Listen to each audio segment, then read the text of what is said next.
This is Road to the Golden Door, where we unpack the proven success formula straight from the minds of Golden Door winners, uncovering the motivation, methods, and the mindset it takes to become an elite performer in door-to-door sales and in life. This is Road to the Golden Door. Now, here's your host, Mikey Lucas.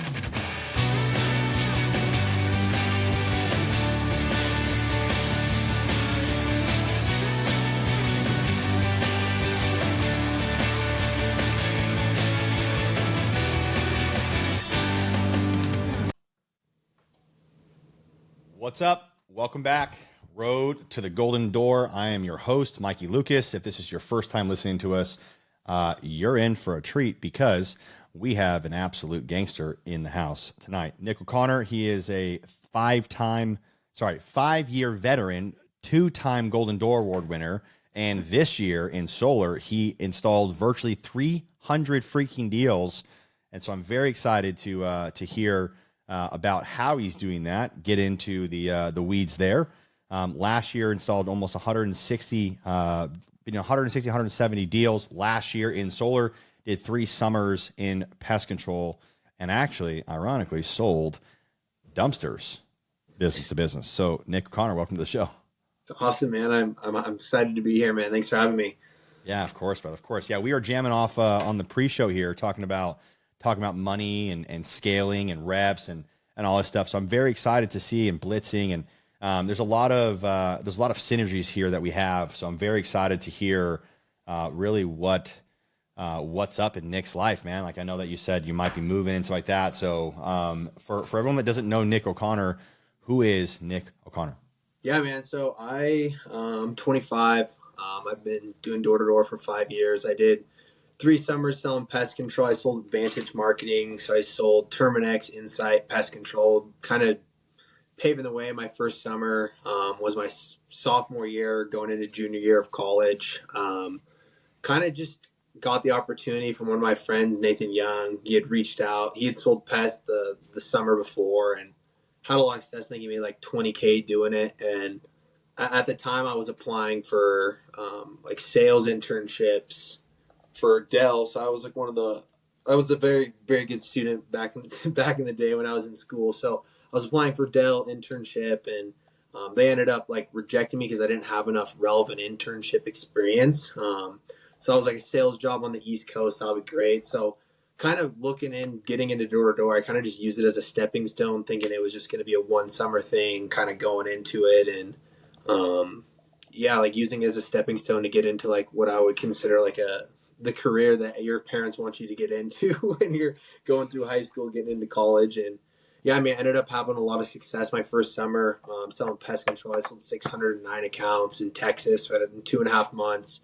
And it kind of just turned into something more than that. And now I'm one of the people that's been in door to door and I've grown a lot. I've loved it. And it's something that's opened up a lot of doors and allowed me to like change a lot of lives for people around me, people that I've just met. So it's been awesome.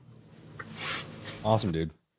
So a couple things there. I think what I get a lot of is people that ask me questions is like, how was door-to-door a career? So I did door-to-door sales for 10 years, installed $27 million in solar, got out, created $21,000 a month of passive income and started a new venture and just said, I don't know what the heck I'm going to do, but I'm going to go pursue my wildest dreams, right? Now I run an energy fund, $50 million energy fund, like doing big things now. But I attest all of that to me doing and showing up on a daily basis, 6.5 days a week, doing door-to-door sales.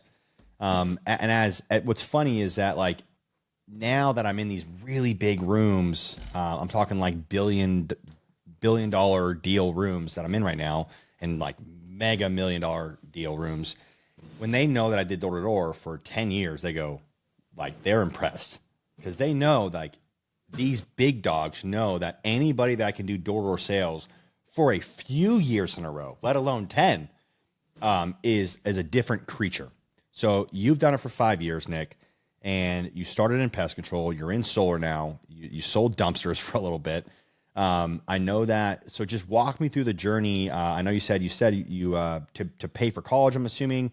You went and did pest control. Yeah. So Like I'd say like the first summer, like I said, it was kind of just an idea as I was going to get a relevant internship. Like at that time, I was like the only sophomore that made it to their final round. They were basically like, get a relevant internship, we'll give you a job, right? So I went out and like initially it was like my buddy made like 20K, and I was like, if he can make 20K, I can make 40K. Get my relevant internship. Kind of just like, all right, like yeah, I'll go out with all the boys this summer. We're gonna go sell bug spray. Like we'll see what happens. And I mean, I got into it and like yeah, I had it. It really just like kind of changed my perspective on like work and like it's like until then the only job that I had, I mean, I started in like my senior year of high school, I was just lifeguard, and then like the summer before that I lifeguarded, and it was like pretty easy job, like really kind of just going through the motions, and then like getting out there and like selling in Texas. And I mean, anybody that sold in Texas in the summer knows how it is. I sold in Midland, Odessa. It was like 105 degrees every day, and like going out working 6 days a week, like getting on the doors at like 10, 11 a.m. and finishing at 9 o'clock, and like working through that and like just building the grit. Like it was something I really enjoyed. Is I just turn my phone off, like have my iPad, and I just like plug in. Like you really kind of have to lock in, but I think it just taught me a lot of work ethic and being very, very competitive, because like there was always the Vantage Tracker leaderboard, and I was always keeping track of like how I was doing compared to everyone else, like all the incentives, like the little things like started to just like really tick for me. And so I had a lot of success. We were selling in Midland, like we kind of outsold that office, and then we had to go down to Corpus Christi. So it was kind of like a summer where if you've done door to door, you know, like usually when you go out, it's always not butterflies and roses. You're going to run into things. And I was like, if I can handle this and have a good time doing it, like I might as well give it another shot. So I ended up declining like the opportunity with Dell the next year. Went out, ran my own team my first time. I actually had two offices. I had one in San Antonio, one in Midland, Odessa. So I was running two teams. And then my third summer pest, I was I was stationed up in New Hampshire. I had my own personal tech, so basically just servicing my deals. I lived by myself. That's actually a funny story. That whole summer, that was a crazy situation. I had like a tech living on my couch, and yeah, no, I can get into that, but thanks Nathan for that one. But yeah, then kind of just pursuing from that, like the door to solar opened up, and I mean, I was always like when we would knock doors and pests, and people would be like, "You got to be selling solar. It's where it's at, this and that." And you're always like, "My perspective industry is like the best one because everyone around you was telling you that." So, Of course. yeah, no, I totally get it. Is like being in this for so long, because like in the 5 years that I've done this, like my first team that came out, like I feel like a lot of people kind of have this, like I had guys come out like that following summer, but like you just see people fall through the cracks of the industry. Like I had like a team of like 18 guys my first summer, and I think like 6 or 7 of them came out that next year. And then of those guys, there's still none of them, like none of those original guys came through. So like people do move through the industry a lot. And I think it's just because it's like the grit, like you have to be willing to work 10 to 12 hours a day, 6 days a week. Like you have to be willing to sacrifice going and hanging out with your friends on boats in the summer. Like there's a lot of sacrifice that you have to give up. And if you can grit through it, like I think it just basically shows like who you are. And like I have so much respect for everyone in this industry, because you do have to give up sacrifices, whether it's you're solar blitzing and you're leaving your family for 2 weeks a month. Like there's a lot of stuff that you have to go through. And so I respect everyone that's in the space, because I mean, there's sacrifices you got to go through to kind of get to a position like this. So, I mean, yeah, like I respect you doing 10 years. I mean, we'll probably make it there too soon, but yeah, after 5 years, it's just been just staying persistent and not letting yourself get complacent. I think that's a big one. Is I think a lot of people will get complacent after like 2 or 3 years being in the space, and then they just stop growing, and then they kind of just fall out of it. But it's like always like taking that next step forward and holding yourself accountable. Thank you for that sharing. That kind of answered your question. Yeah, it does.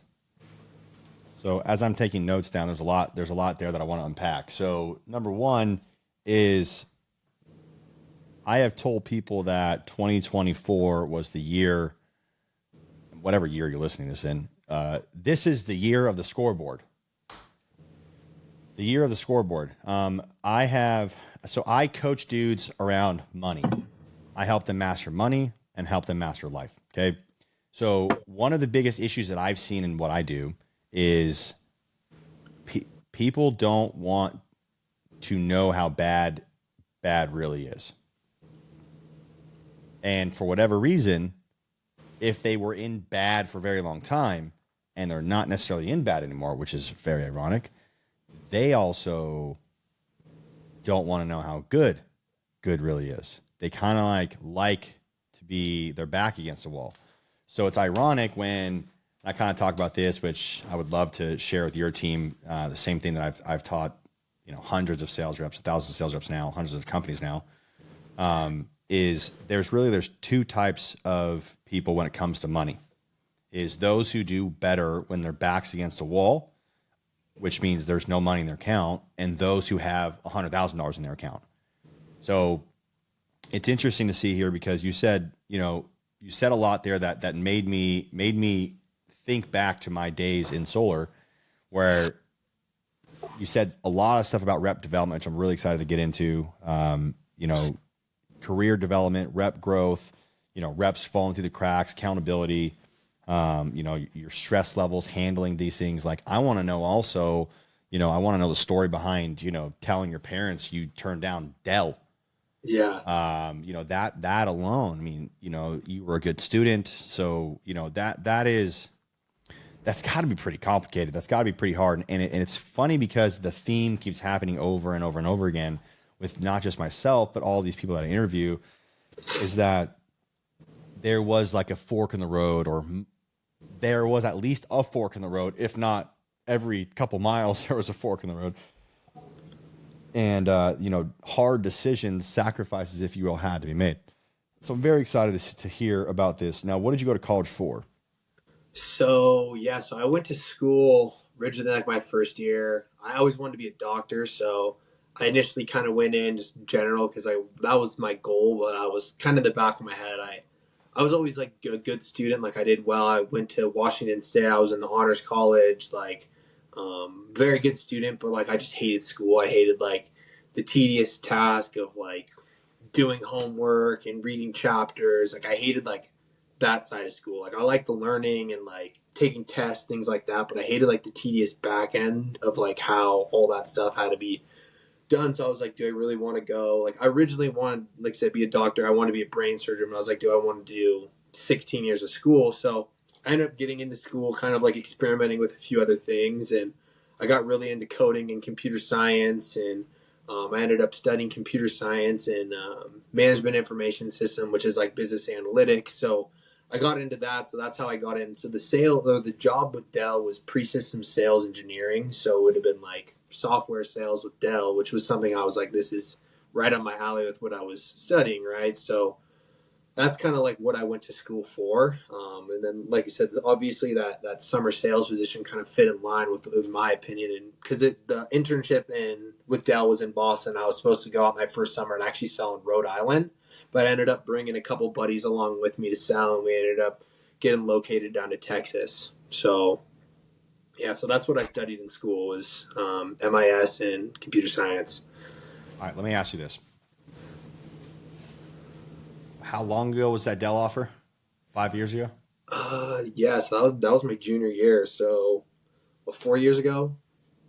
All right, where would you be at, best case scenario, if you took that job? Best case scenario with Dell right now. I just want to And that's I always like think back as I'm like, because I've seen so many of my friends that have like taken that path and they've fallen, because like what I would have got an internship, probably had another one, probably gotten into that full time position. I'd probably be maybe one promotion ahead or maybe one company. But I've also seen like a lot of people that I know. I mean, like as of recently, I mean, you can kind of see what's happening in the United States and the economy and in jobs. And I mean, I could maybe not even have a job right now, right? There's also that to think about, because I've seen a lot of people lose their positions within whatever. Yeah, but you are not them. You are the best of the best.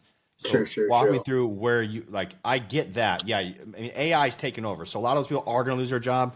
But you would not. So I mean, I have guess been, like if I were to assume where I'd be, I mean, I'd probably be, if that was just the pre-sales engineering, like I'd probably be hopefully at this point like worked up into like a senior or a manager at some level where I'd be overseeing a team, which would be hopefully where I would probably be right now, 2 years into the career, which I would say is a pretty good path on that. But then who knows? Like I might have gotten into it and just absolutely hated it. So that's what I say is, I mean, I honestly don't really know because I didn't know a whole ton. Like I knew like what the initial job was, but it's kind of hard because the corporate world is so much different than like what we've grown accustomed to, and like really knowing it's so hard to work your way up in that too. So it's like, I mean, the numbers speak in this industry, and I think that's something where as you get into those larger companies, a lot of it like playing out, even like getting internships, it's all like politics and whatnot. So it's like who really knows where it could have been, what it could have led Yeah. to. What do you think you'd be making, just out of curiosity? What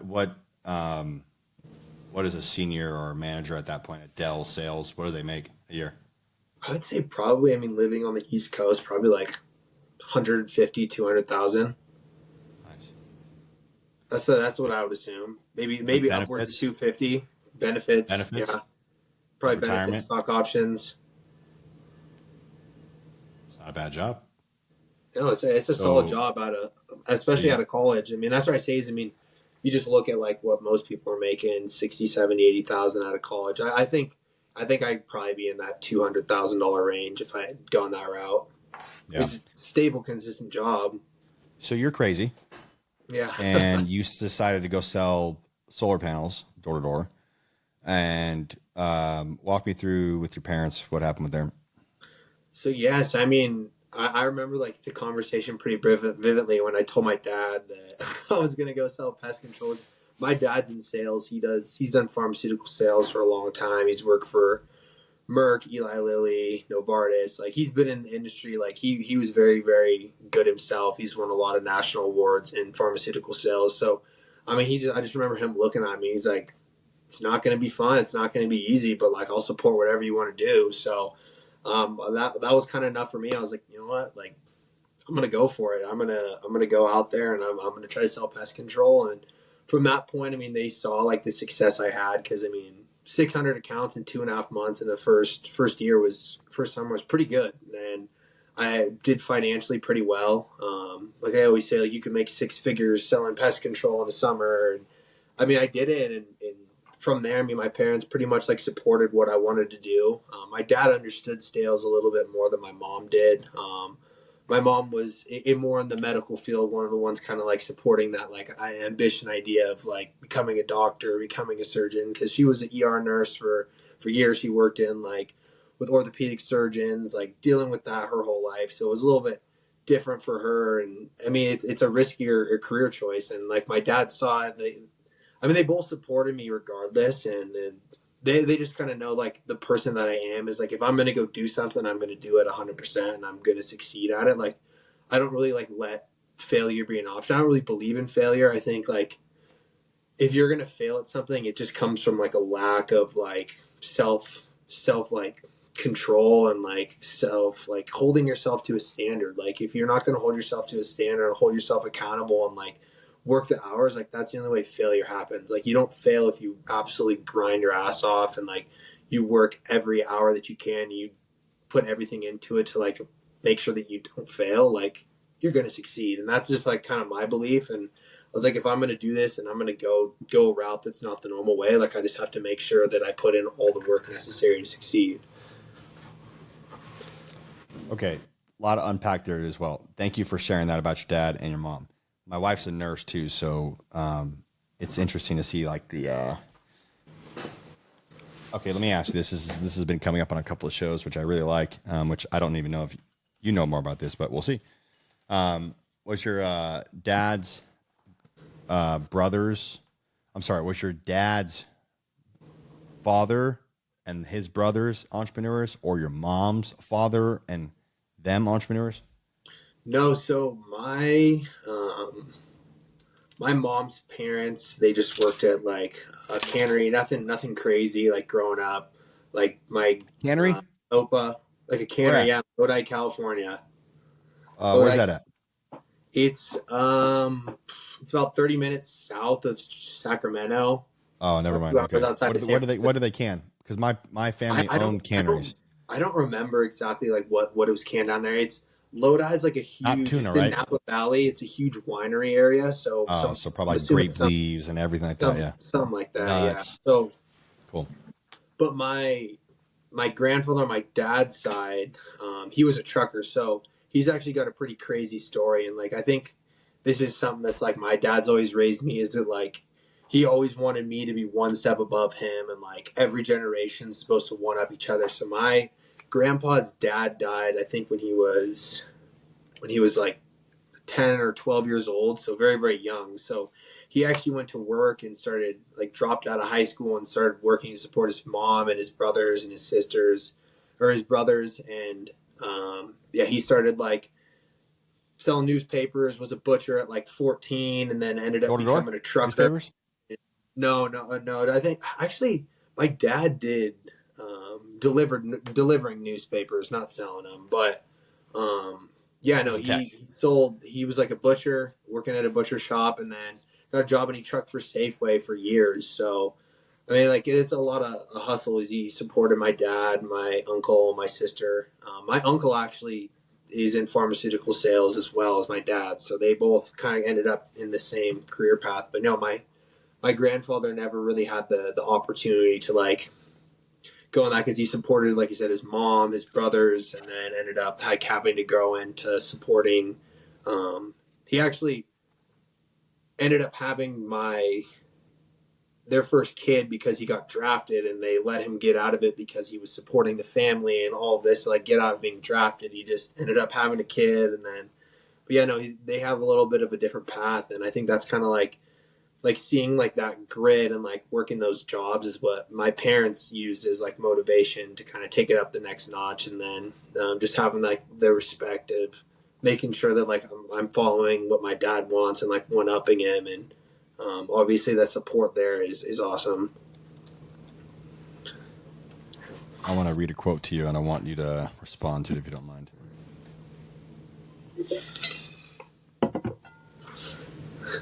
It sounds like you're falling in this trap, but you're not going this route. So I want to understand. Uh-huh. Hard times create strong men. Strong men create good times. Good times create weak men. Weak men create hard times. Yeah, no, I mean, I think so. I think like the stronger you are, like the better the times they create, and like going through like hardships and like I think that's where I resonate a lot with my grandfather and like having to like do that grind and like if you can go out and knock doors like that's not easy. That's hard times, right? Like it creates a stronger man. It creates you more financially literate, like successful. And I think like I mean you see it like when you see reps fail and people just give up, right? And if you're going to give up, it's weaker, right? You're a weaker man. Weaker man leads to harder times, right? Because if you're not willing to put in the sacrifice and willing to like grind for like what you know is right, like if you're willing to just give up, like yeah, times are going to be harder because you're not going to put in the grit that's necessary. And I think like a lot of it is like it takes. I mean, in this industry, like doing solar and the money that you can make doing this, like could take is like 3-7 years and you can set yourself up for the rest of your life, right? Like if you're financially literate and you do smart things with your money, like we're in a huge gold rush. And like if you take care of your money, like you're going to live a great life. But like if you're not willing to put in that work to make the money while it's there and you think it's going to last forever, yeah, you're going to be working your whole life, you know? I agree. You talked a lot about to me before this, which we'll get to it, about financial literacy and investing, which I'm really excited to talk about. Obviously, that's pretty much all I talk about on my personal social medias. Yeah. Let's talk first about rep development. I want to understand now the hard part, I guess you could say here, is that like what you said there was offensive to people. And I don't know how else to say it, because when you quit doing door to door, it's because you quit doing something else. I don't know very many people, other than maybe me and a couple people, that were like, door to door sales? That seems challenging. Yeah. Let's try it. Yeah. In other words, when I was doing interviews, building my company, years ago, door to door was like the last thing that they wanted to try and do. In other words, they have tried everything else, and now they're like, well, maybe I'll make 200K or 150K doing door to door. Maybe I can, maybe I can't. So I don't know why, but people, we have become significantly more soft, Nick. And, you know, I'm a very, when I do leadership, dude, like I'm a very good leader. Okay. I'm a leader worth following, and I make sure of that. And I make sure of that. Like I look myself in the eyes, like, am I doing what I would want, would be best for me? Now, where I have a hard time in is managing. I have a very hard time managing. I don't do very well managing because, Nick, when you told me, for instance, if you were my sales rep or you were on my team, and you said, hey man, I want to pay off my mom's car, dad's house, blah, blah, blah, grandpa's this, whatever, right? And I'm over here talking about my own stuff here, but you get the point. If you said you wanted to do that stuff and then you go and say, you know, everything sucks, right? The hood sucks, the utility company sucks, the government sucks, the president sucks, freaking season sucks, it's cold, it's hot, like everything sucks, right? And they could be and they don't, now here's the catch. They don't necessarily have to be a generally negative person. But their outlook on life, is that they're not going to win and it can't be me. And, you know, so it is best to say it, I guess, the way that you said it, that when you quit, you are a weaker man or you are a weak man. That is, I believe, the only time you fail. Now, obviously, I know certain people in certain cases can't do door-to-door sales. I get that. Absolutely. But most people don't do door-to-door, Nick, and correct me if I'm wrong here, they don't do door-to-door because it is so effing hard that they would rather be comfy with their freaking Teletubbies, you know, at their desk, you know, selling freaking trinkets and widgets. Yeah. Or taking orders and then talking crap about the world and how the president or this or the government and, you know, inflation or immigrants, like, you know, I'm so sick and tired of this, and it's really starting to piss me off. But I'm the one with the mic, and so I'm going to use my platform for however I want to freaking use my platform. But I'm just, I like the way you said it. It's the woe's me. It's like, yeah, absolutely. It's like when you have guys that go out, and it's like it's like you said, being a manager is hard because you got to deal with, oh, the area sucks, like this hood sucks, like, oh, it gets dark at 5 o'clock, like this sucks, like it's people are just making excuses to like not go out and work as hard, or why would I go out there and knock, like this hood's queashed, it's been knocked by 3 companies in the last couple weeks. It's like, just go out there, because like that's it. At the end of the day, it's like how hard, like how bad do you want it? Because like I'm a big believer in, like, this is like something that I preach to all my guys. It's the law of averages, right? Like everybody's got their average, right? Like if, let's say you're not closing 2-3 deals a day when you're out blitzing, right? Like let's say you're closing 1 deal, right? But like realistically, you know how many sits you got to get that deal, right? And it's like, if you want to get to a certain financial goal, or you want to get to a certain number of installs, like you just need to go out and knock more doors. You need to go out and run more appointments. Like if you have your law of average, like whatever it is, like I'd say like my close ratio is extremely high, right? So I know that like I need to sit in like 4 or 5 houses a day to get 3 to 4 sales, right? Like I'm closing like 80-90%, right? So if I want to go out and I want to double my production like I did this year from last year, I just went out and worked more, right? It's not like I'm doing anything different or we're doing anything special. It's you're going out and you're putting in the time and you're working the hours. It's the law of averages. You're going to get this many sales, this many installs, this many deals out of this many doors, out of this many appointments. So it's like, if you are struggling and you're blaming other things, all that's doing is basically being a replication of like justifying not going out and hitting the numbers that you needed to hit your goals, because it's a law of averages. And I'm a huge believer in that. Okay. Now there's people that argue against that. And they say, if your leader says it's a numbers game, then he's a bad leader. Defend yourself.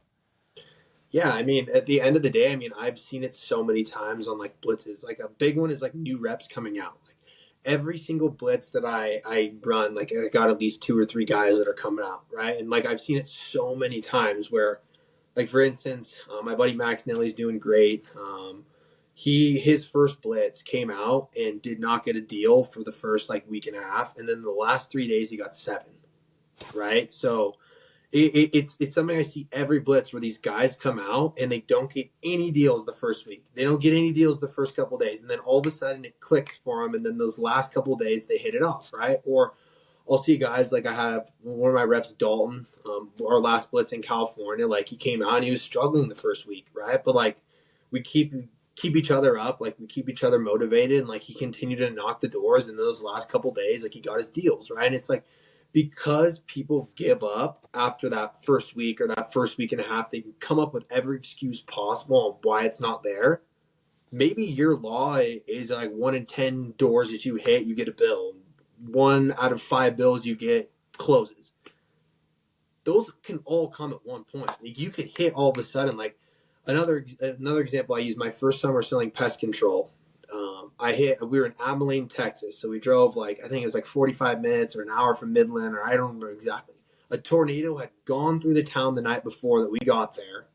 And the neighborhood I was knocking in was like ghetto, dogs everywhere, just there was fences everywhere. Like it was crazy, right? And I was like, oh dude, this is gonna be fucked. Like I'm about to go knock after these people are like dealing with finding their dogs. And like, yeah, first I was getting my teeth punted. I didn't get a sale until like 5:30, right? But I kept my head up, kept knocking the doors, and then after 5:30, from 5:30 to like 8:30, 9 o'clock when it got dark, I got 17 sales in 3 hours. And it's because it's the law of averages, right? Like I knocked the doors, like I got my teeth punted in, but I didn't stop, and I ended up having the success. And that's what I say is like I see it every blitz, and it's if you're willing to put in the time, you're going to get the deals. I'm a firm believer. Yeah, if you're willing to put in the time, you're going to get the deals.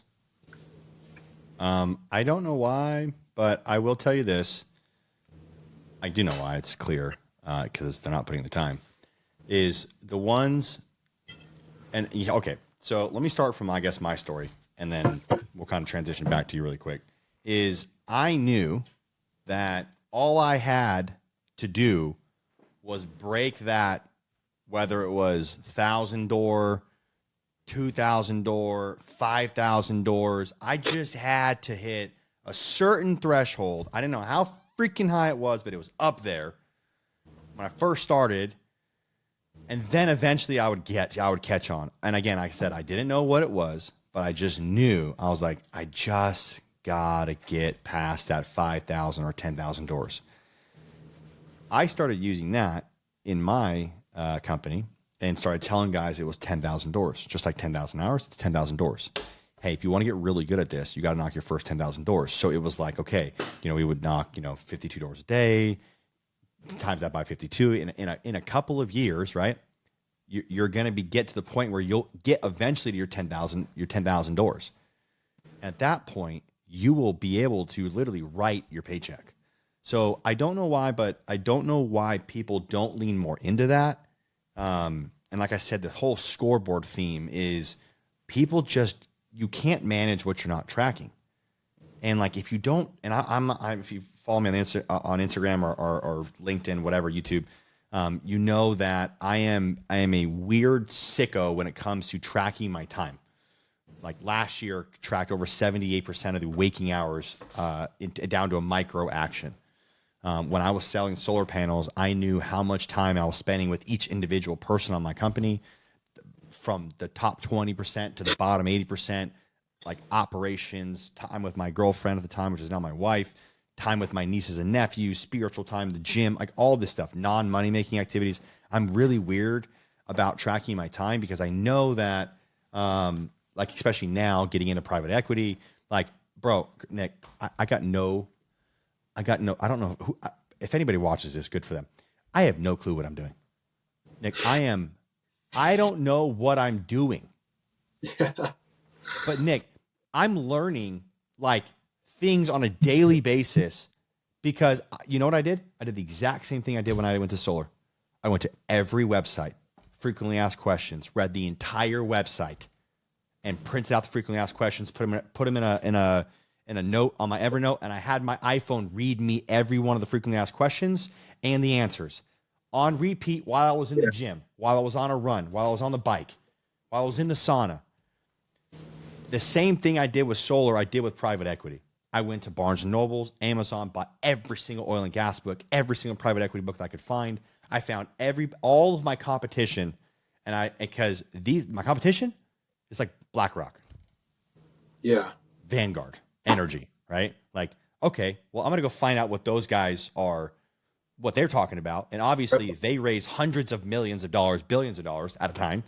So, I can't imagine they're not going to, maybe they're holding back some stuff, but at least they're going to put up some general information where at that point I can get ahead.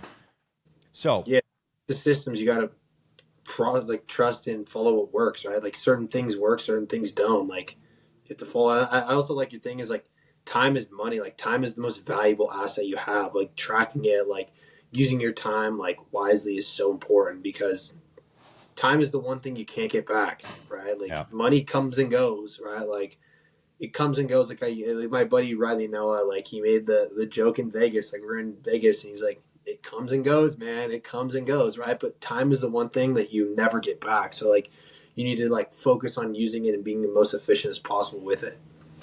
Agreed. Yeah, and once you realize that, then you can be successful in anything. You don't have to do door-to-door sales, right? Like you can be my brother-in-law is very successful in online coaching, makes a lot of money a month, like Alex Hormozy type money, and does very, very well. My other brother is a pastor with 6 kids, like very efficient and effective and productive in what he does. My sister owns a lash business, it's the time that you put in. But the hard part is our generation, Nick, I believe is weak because the effing gurus on the internet are telling you that you can have it over fucking night. Excuse my language, but it really pisses me off because so many more people, if they would have just looked at me and tried to actually understand when I'm telling them this is the road to the golden door, which golden door opens up opportunities beyond what you can even ascertain or even imagine. Yeah. And if you just if you shoot for the stars and land on the moon, brother, God bless you.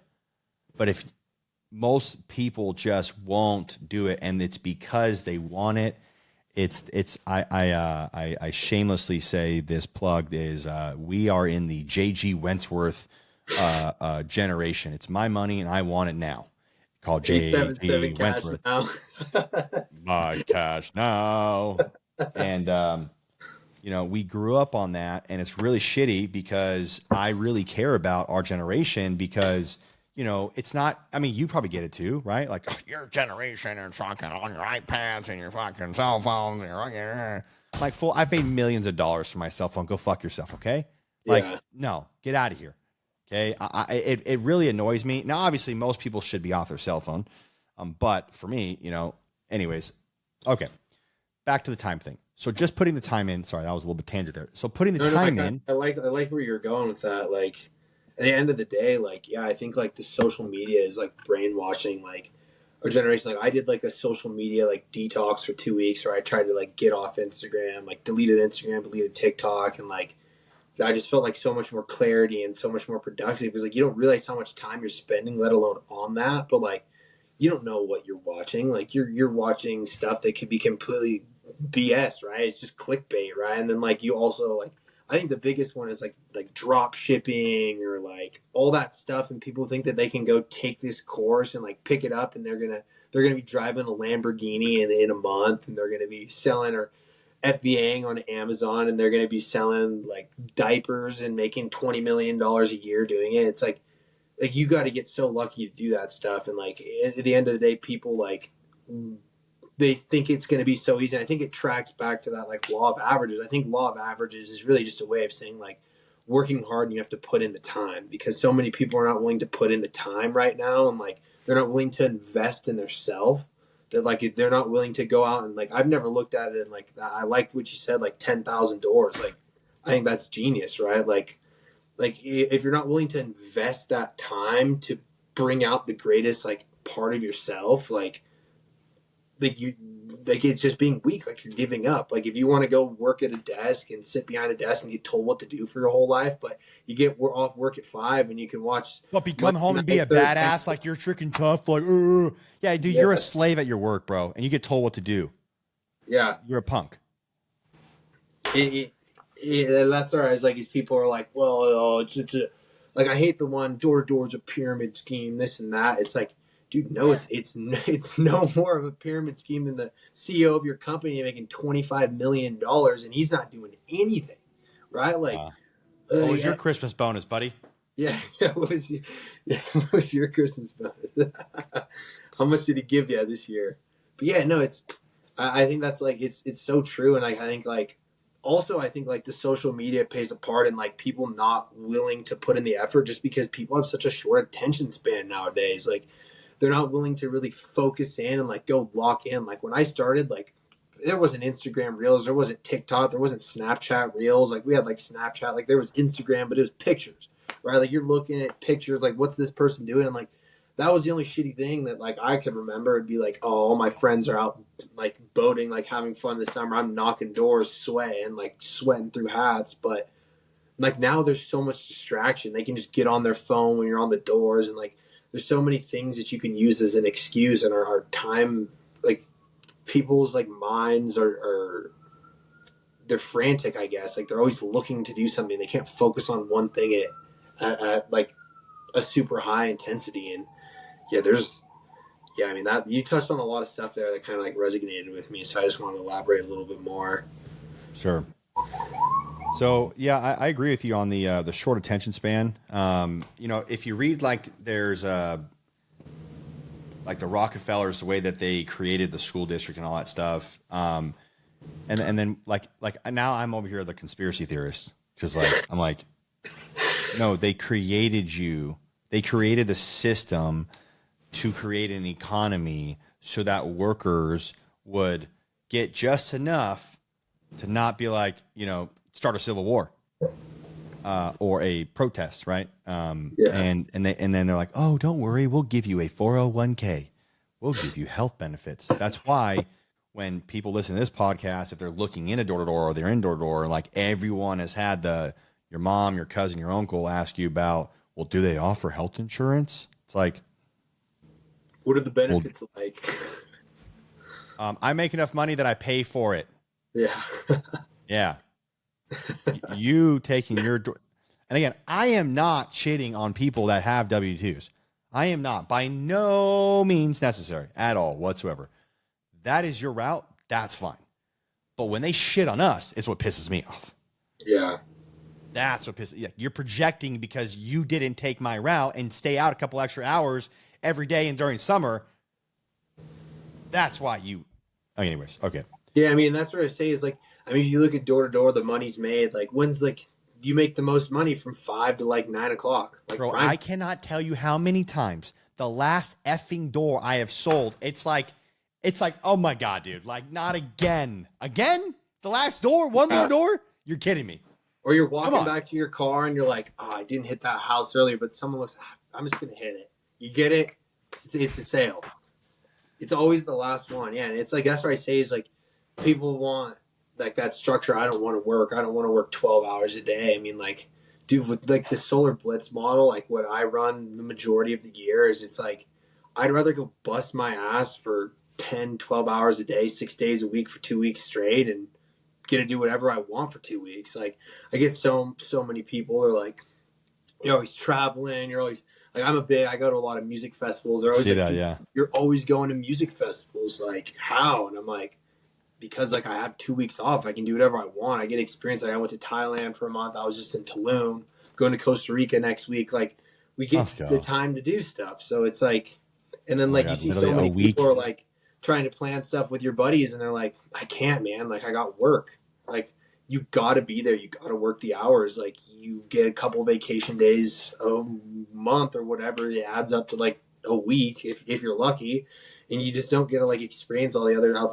things outside of life. So it's like, yeah, I'm working 12 hours a day. It's not super fun. Eating out of your car and sleeping and water bottles piled up everywhere. It's not the greatest thing in the world, right? But like, you have to realize the sacrifice, like, or the benefits outweigh the sacrifice, and then like it allows you to be financially free. And like, that's like the thing that I think is like the most beneficial is like seeing so many people that I've known, like my buddy Braden Beck when he works for me. Like, I love you, Braden. Like, great guy. Like, came into solar about a little over a year ago, about a year and a half ago, and like he was working at, I think, KPMG, like big accounting firm. Like, he was making great money, and like he just didn't like the 9 to 5, like getting told what to do, like having to work all these hours, and like that's what I think is like the other thing that I hate about like just the general corporate world is like I could never sit at a desk with somebody sitting next to me knowing that I'm working twice as hard and getting paid the same amount.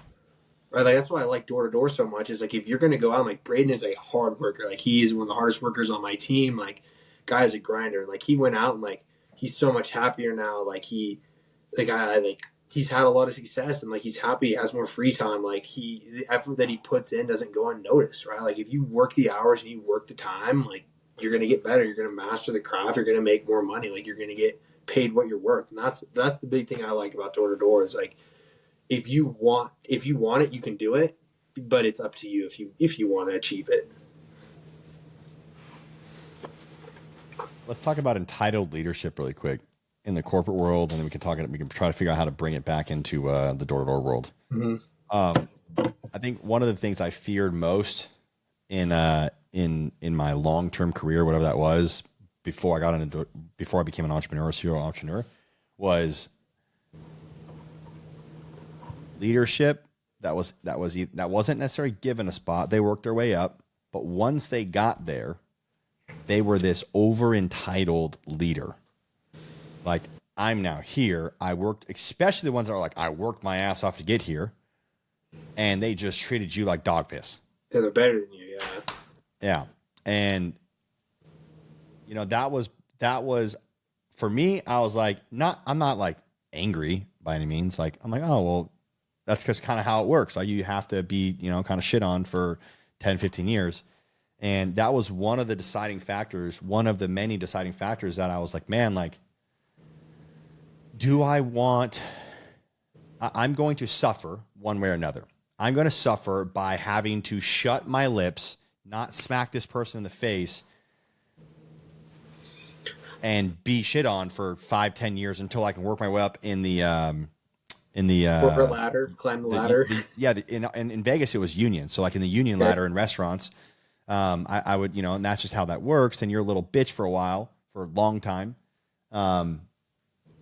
And that's one of the reasons why I left. And I think in door to door, it's the same thing. We have a lot of leaders that should not be leaders. Unfortunately, they're very convincing, and they leech from our industry and they suck them dry, unfortunately. Instead of empowering people, it's a problem.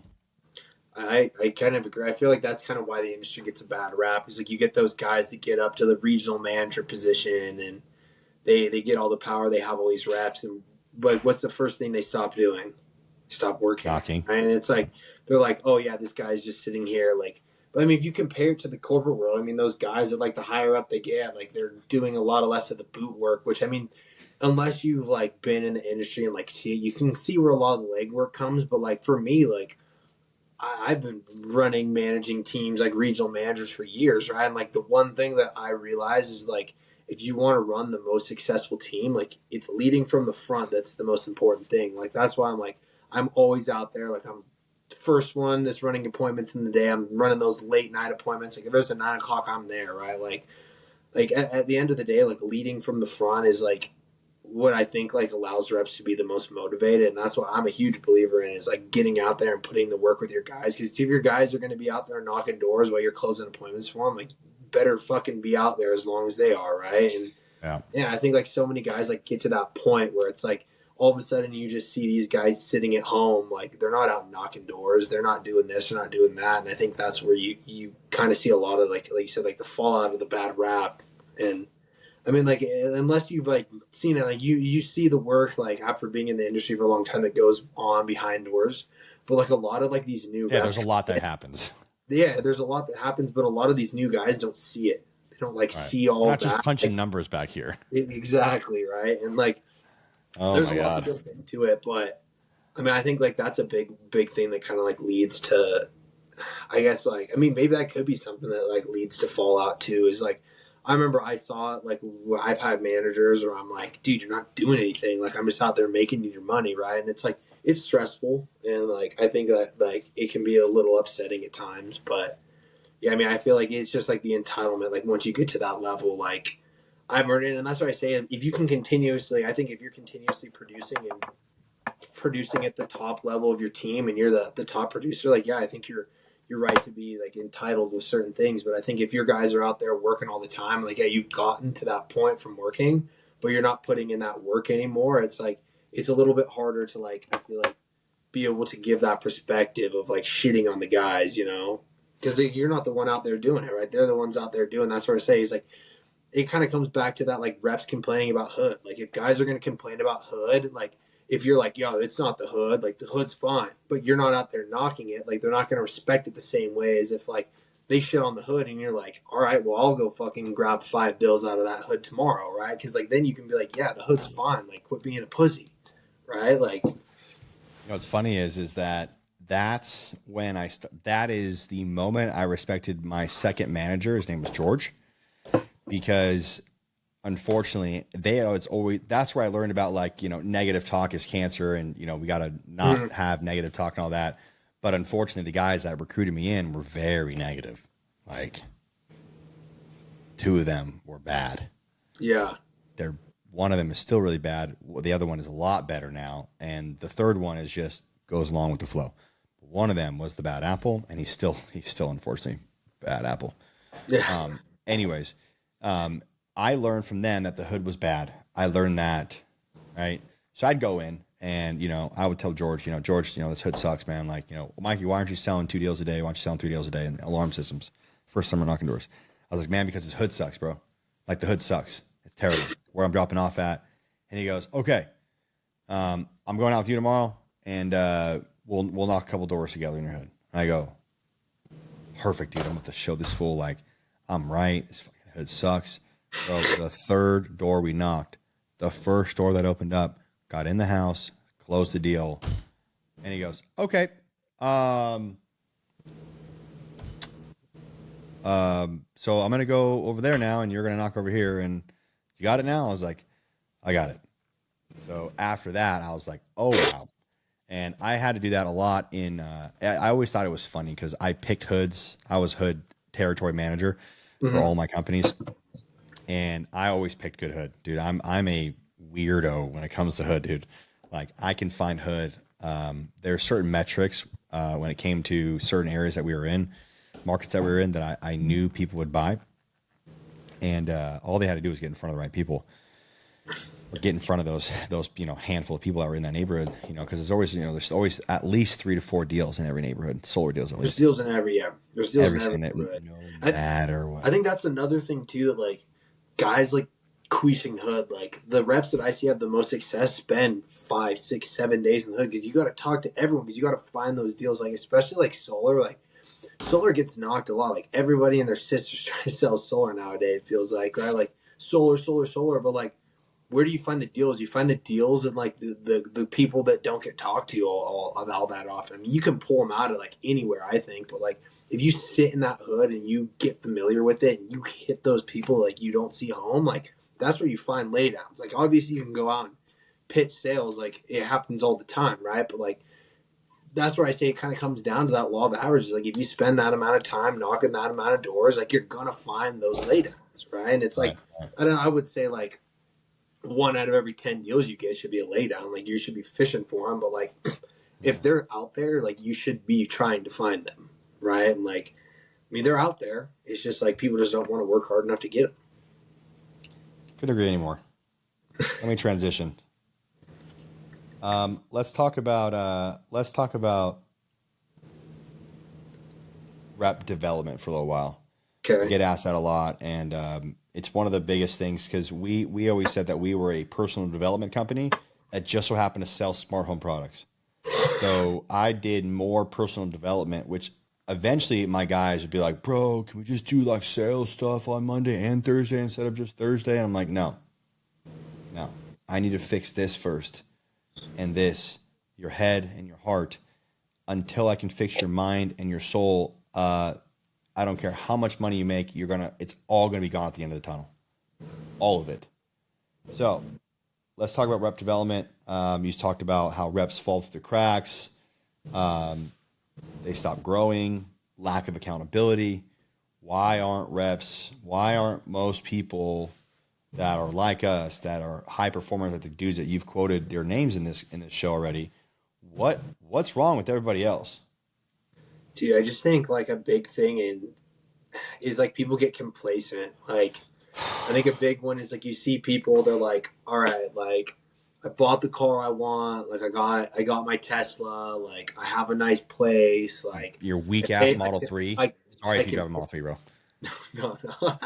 no. They pay their bills, like Your real world drive Model 3.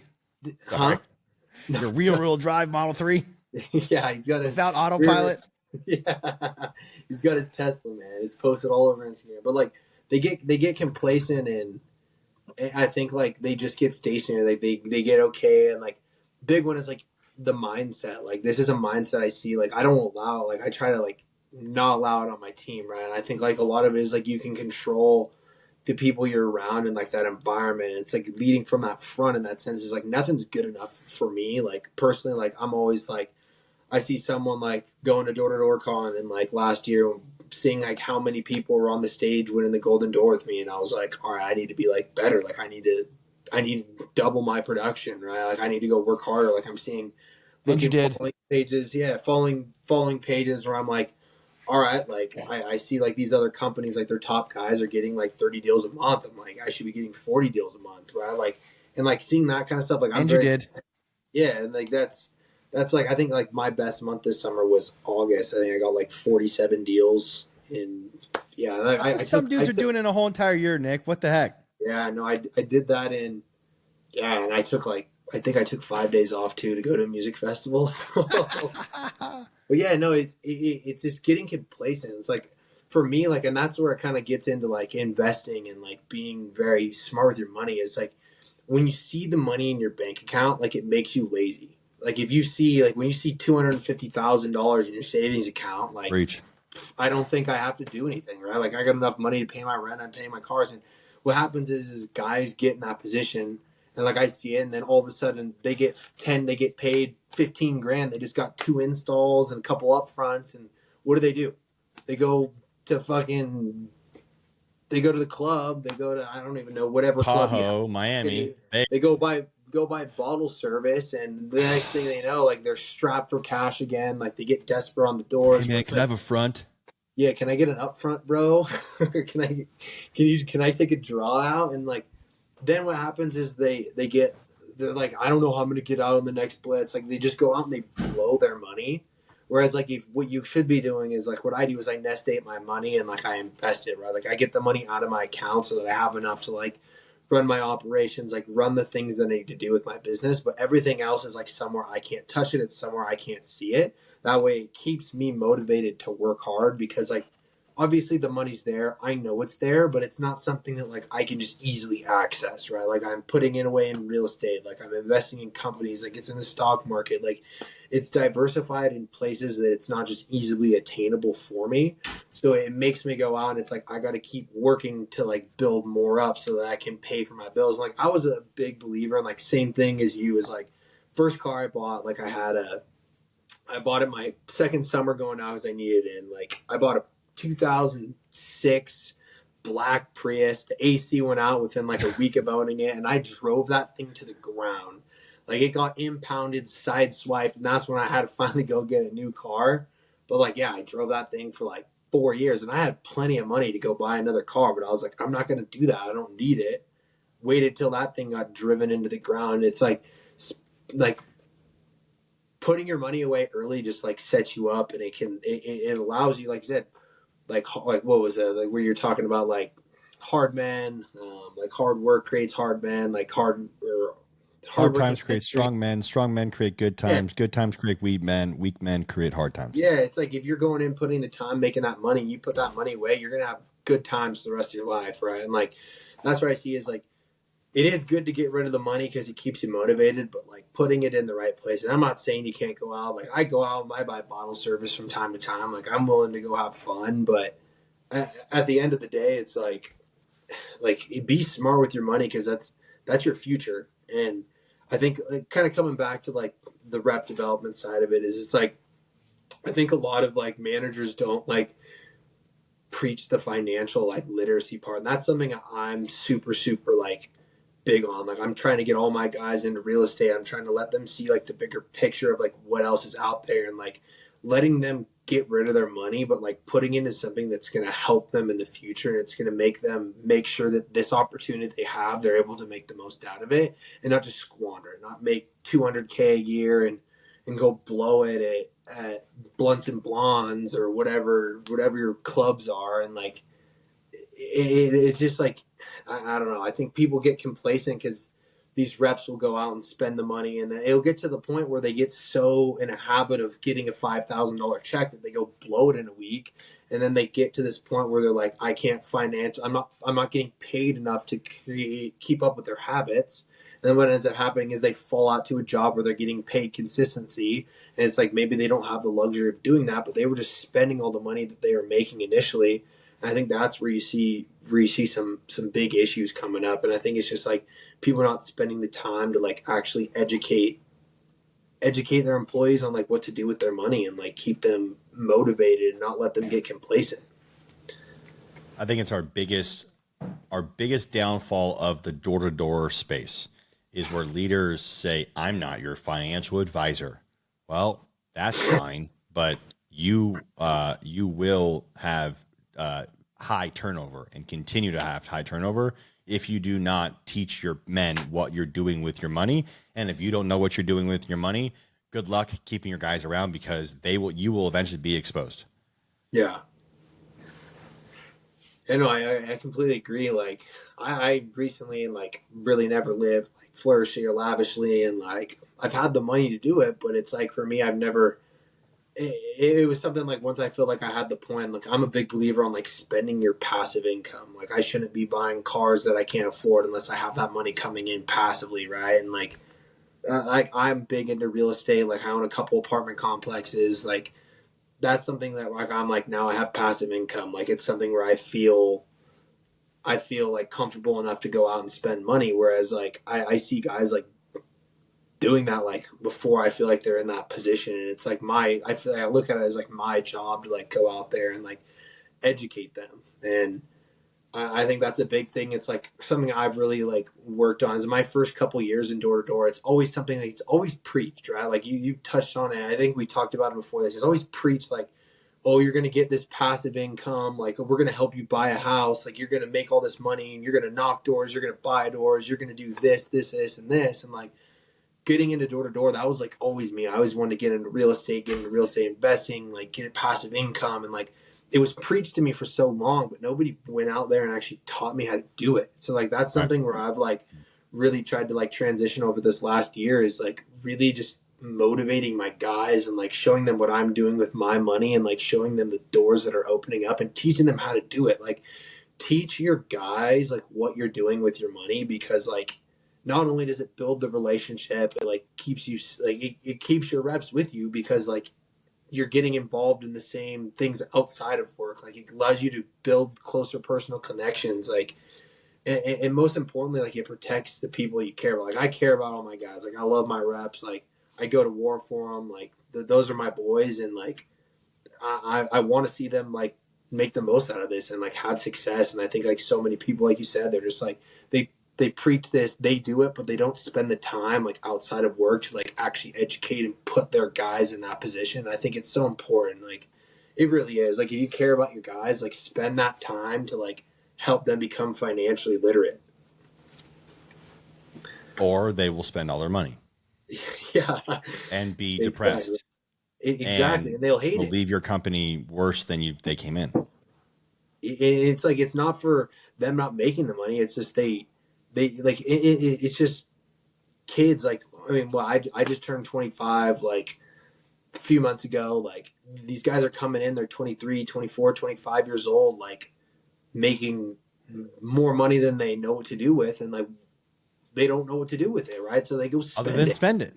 Exactly, right? And like that's where it's like, I mean, like I see it every day. Like, I see guys go out and buy shit. I'm like, dude, I cannot believe you just bought that, right? And it's like they don't know what to do with it. So like you have to teach them. Somebody has to teach them, because you also have to think, like, in this industry, like it kind of goes back to like when you were asking me like what my parents thought about me doing this, and like when your parents come from something different, right? Like if your family, if you're making all this money and you come from a different upbringing, you're not used to making money like this, like maybe your parents don't have like necessarily the best guidance that they can give you to put away that money, because your parents never were in that position to have that kind of money. So it's like you need to take it upon yourself as like a leader and like help them. I think that's the biggest thing that really leads to like fallout, is it's reps like getting lazy. And I think like a big one is once they have it, they get complacent and they're like, I have enough money to get by, I have enough money to do this, I have enough money to do that, and they don't want to take up that extra mile because they don't see the bigger picture. They don't see,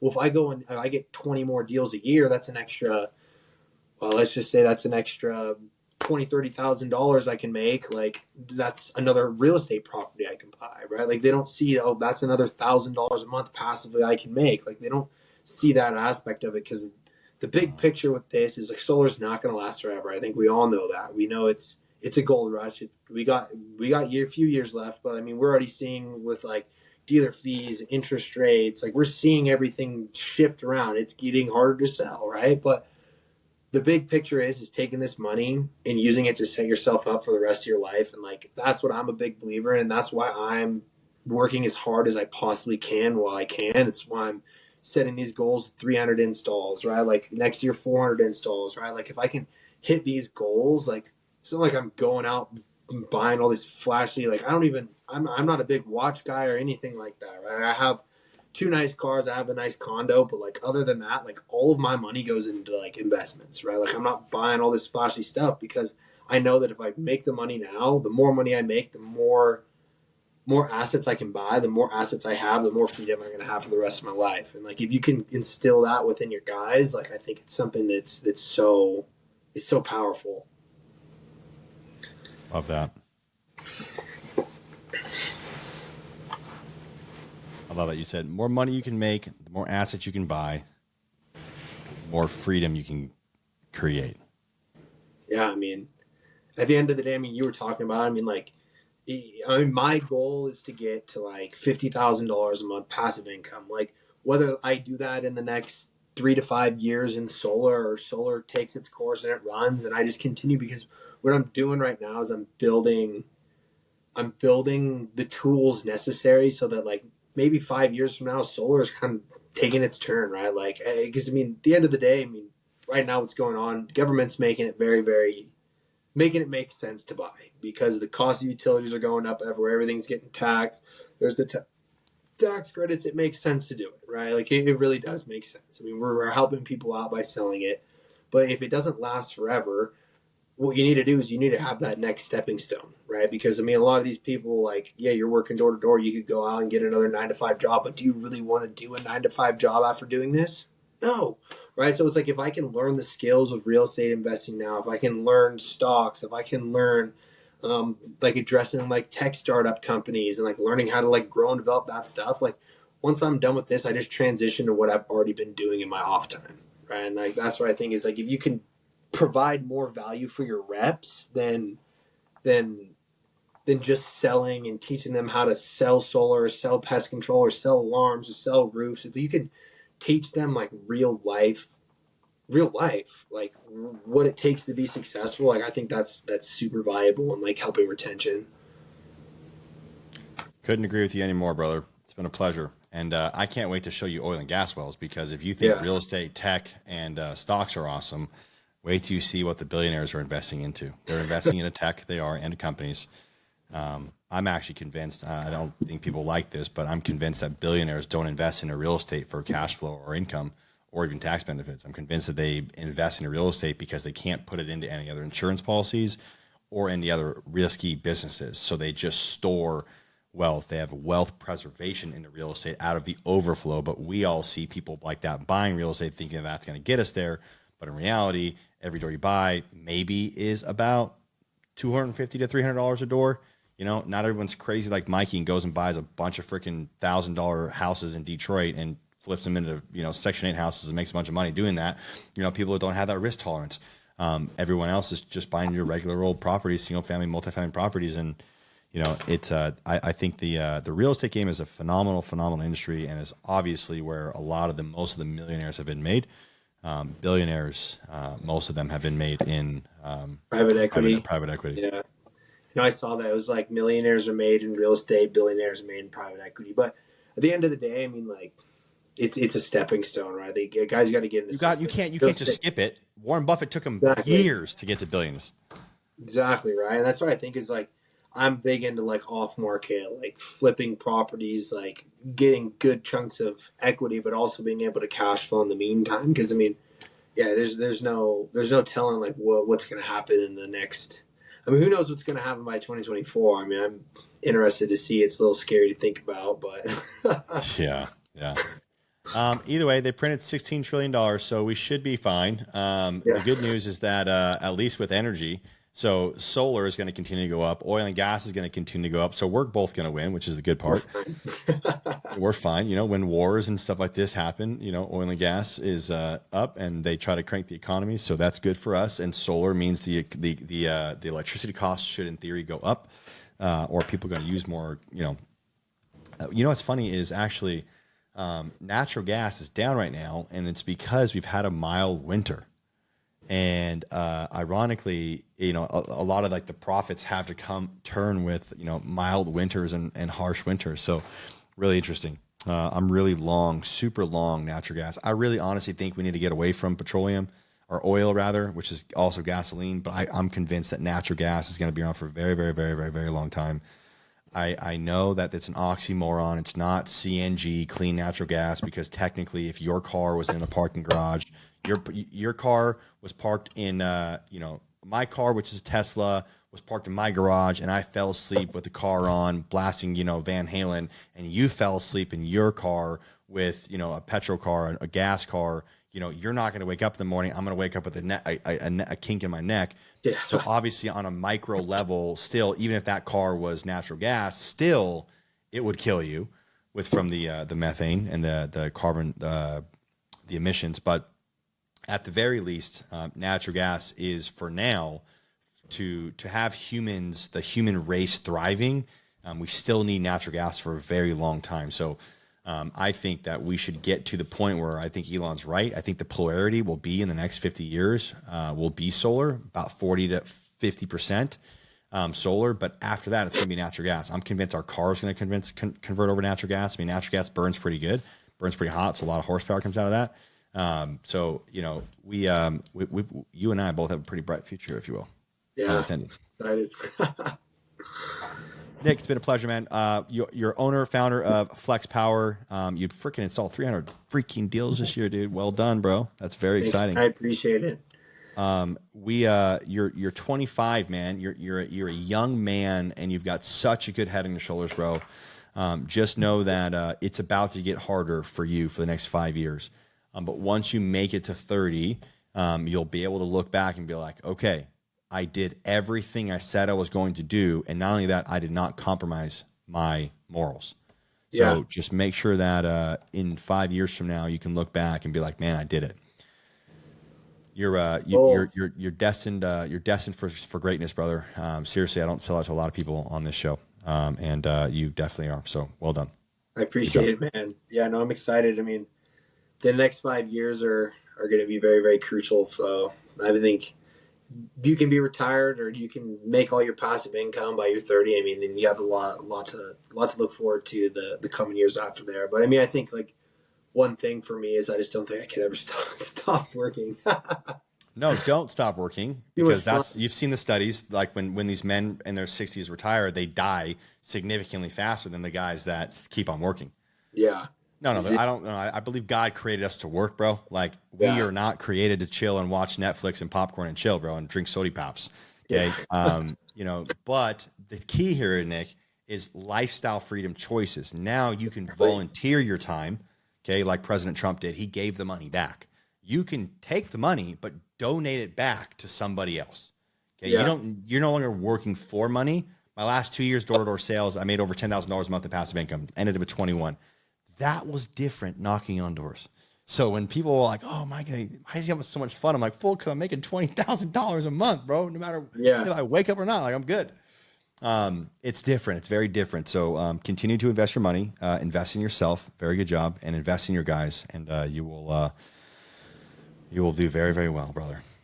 Yeah, I mean, I guess like if that's like one thing I can just leave it on is like take care of your guys, man. Because like at the end of the day, I mean, like for me, like I'll leave it. Like I wouldn't be here. I wouldn't have won back to back Golden Doors had my reps not been there, had they not been setting appointments, had I had not had the support system. Like I wouldn't be here without my guys. Like I wouldn't, right? And like that's why like for me it's so important to invest back into them and like take care of the people around you because like for all the other Golden Door guys out there, I mean like very few of us do it by ourselves, right? And like the guys around you are very, very important. Like take care of them and like give them the time, give them like the information they need to like succeed and be successful the rest of their lives. Like take care of the people around you because it's so important. It really is. Don't take it for granted.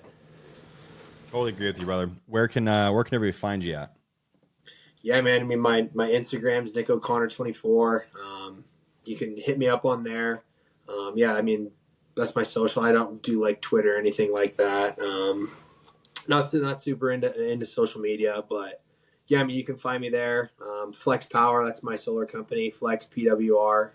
You can check us out on Instagram. But yeah, I mean, I appreciate the being on here. It was awesome getting to meet you and chat.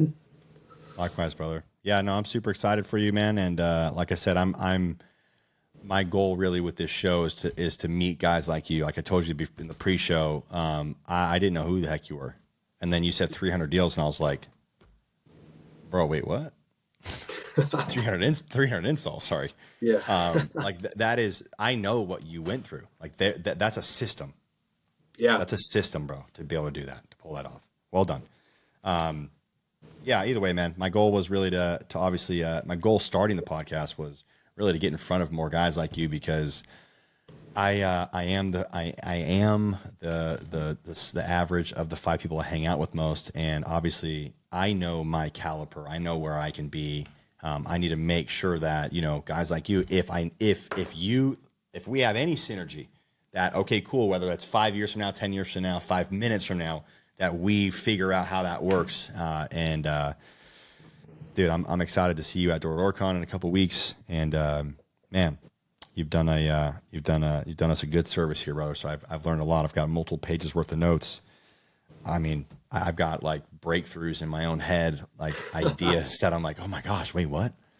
Yeah, dude, So I appreciate it. I'm excited to learn more about this oil and gas too. So yeah, that'll be good. Sweet, All right, brother. Any final words for the Golden Door Award winners?